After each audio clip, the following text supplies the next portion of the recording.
بسم اللہ والصلاۃ والسلام علی رسول اللہ۔ معزز سامعین، السلام علیکم ورحمۃ اللہ وبرکاتہ۔ سامعین، آپ کی خدمت میں پھر حاضر ہوا ہوں ایک انتہائی خوبصورت وظیفہ لے کر۔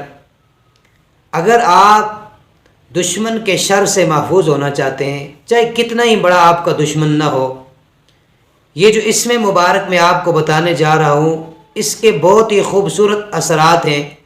اس کی برکت سے آپ بڑے سے بڑے دشمن سے نجات حاصل کر سکتے ہیں، اور اگر جتنا بڑا دشمن بھی ہو آپ کا، آپ اس اسم مبارک کا ورد کریں گے تو اس کی برکات یہ ہیں کہ بڑے سے بڑا دشمن آپ کے قدموں میں آ جائے گا۔ تو سامعین، چلتے ہیں، میں آپ کو بتاتا ہوں۔ اس سے پہلے گزارش ہے کہ آپ میرے چینل کو سبسکرائب کر دیجئے گا اور بیل آئیکن کے بٹن کو بھی دبا دیجئے گا، چونکہ مجھے آپ کی تعاون کی ضرورت ہے۔ تو سامعین، چلتے ہیں، وہ کون سا اسم مبارک ہے اور کیسے پڑھنا ہے، کب پڑھنا ہے۔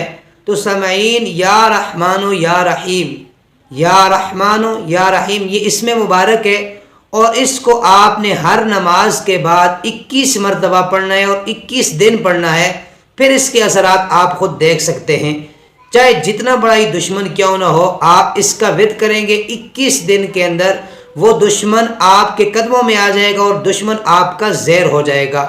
اور کتنا ہی بڑا دشمن کیوں نہ ہو، اس سے اگر آپ خوفزدہ ہیں یا کسی مشکل کے اندر پھنسے ہوئے ہیں تو روزانہ اس اسم مبارک کی آپ کثرت کریں۔ اللہ تبارک و تعالی دشمن سے اور مصیبت سے آپ کو محفوظ رکھ دے گا۔